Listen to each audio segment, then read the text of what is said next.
Bonsoir à tous. La brume est clairement au réveil en ce moment. Ça a été le cas déjà ce matin. Ça va persister encore demain, particulièrement sur le nord de la France, car c'est là-bas où le ciel est parfaitement dégagé. D'ailleurs, c'est vraiment le Finistère, la pointe du Cotentin, qui ont eu le droit aux plus belles éclaircies aujourd'hui. Mais regardez, à partir de demain, on a de nouveau ces systèmes perturbés qui ondulent sur la France et qui nous apportent encore de nombreux passages nuageux et de la pluie. Cette dépression va surtout toucher l'extrême nord de la France avec de la pluie donc au programme. Quelques averses entre la Normandie et en descendant vers les Alpes du Nord où de nouveau il va neiger des 1700 mètres d'altitude. Et les éclaircies vont enfin revenir pour les côtes aquitaines dans l'après-midi et le plein soleil également pour la Méditerranée et la Corse. Côté température, ça ne va pas beaucoup changer en revanche avec 6 degrés pour le bassin rennais. Dans le courant de l'après-midi, là encore, les températures s'annoncent bien fraîches pour la saison avec 12 degrés à Cherbourg quand nous aurons quand même près de 20 degrés, ce sera pour Bastia ou encore Ajaccio. Une fraîcheur qui va clairement persister encore jusqu'à ce week-end, mais après, regardez, la douceur va revenir par le sud de la France. Et c'est un conflit de masse d'air d'ailleurs assez important qui aura lieu. Donc jeudi, vendredi, on a clairement des journées de transition avant l'arrivée justement de ce conflit de masse d'air pour la journée de samedi entre l'air froid et l'air chaud. Des orages vont donc éclater surtout autour des Cévennes, la Côte d'Azur et la Corse. Le nord sera à l'abri avec de très belles éclaircies et pour la journée de dimanche, ça va globalement se passer de la même manière avec de nouveau un ciel bien perturbé du sud-ouest au nord-est. Mais regardez, il faudra clairement partir en direction des côtes de la Manche pour profiter de votre week-end prolongé. C'est l'heure maintenant du journal de David Pujadas. Excellente soirée à vous sur France 2.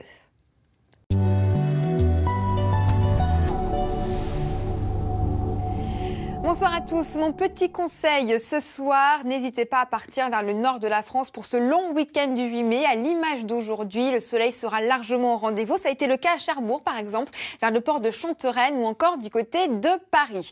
Une situation, en revanche, demain qui va un petit peu s'annuler car nous avons un retour d'est qui se met en place, en particulier sur l'extrême nord de la France. Et cette petite perturbation va glisser dans l'après-midi sur davantage de régions. Ça va vraiment prendre un caractère orageux, même du côté de la Champagne-Ardenne et de la Lorraine. Ailleurs, un ciel de traîne assez actif et les éclaircies quand même reviennent pour les côtes aquitaines et autour de la Méditerranée et de la Corse. Pour vos températures, dans l'ensemble, ça reste relativement frais encore avec 7 degrés à peine pour Brest. Dans le courant de l'après-midi, là encore, des températures 3 à 4 degrés en dessous des normales de saison.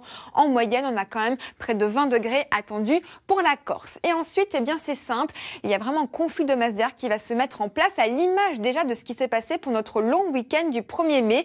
La même situation, une dépression qui va se caler sur la France et qui va nous ramener cet air beaucoup plus frais venu de l'océan, alors que jusqu'à présent, on avait une impulsion d'air chaud venu du Maghreb. Et ce conflit de masse d'air en particulier va prendre donc l'aspect de nombreux orages pour votre week-end prolongé. Donc en attendant, on profite des journées de jeudi et vendredi qui seront relativement belles dans l'ensemble. Mais dès samedi, les orages vont prendre le relais sur la moitié sud de la France, quand nous aurons donc de très très belles éclaircies au nord. Et cette situation va persister d'ailleurs pour la journée de dimanche, nuageux au sud et toujours ce plein soleil, particulièrement sur les côtes de la Manche et bien sûr autour de la Bretagne. Et vous connaissez maintenant ma passion pour les aurores boréales, alors avant de se quitter, je n'ai pas pu résister à l'envie de vous montrer ces sublimes images capturées par Thomas Pesquet, des aurores boréales vues depuis l'espace, un spectacle toujours aussi magique et nous les voyons d'ailleurs gagner en intensité au fur et à mesure de la vidéo. Pour rappel, ce phénomène se forme lorsqu'il y a une éruption solaire. Les particules font alors un long voyage et mettent 2 jours avant d'arriver sur la Terre. Elles se heurtent alors au champ magnétique qui entoure notre planète, ce qui donne vie à ces sublimes aurores boréales.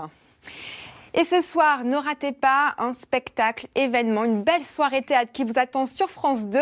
C'est le Syndrome de l'Écossais avec Thierry Lhermitte et Bernard Campan. Je vous souhaite donc une excellente soirée sur France 2.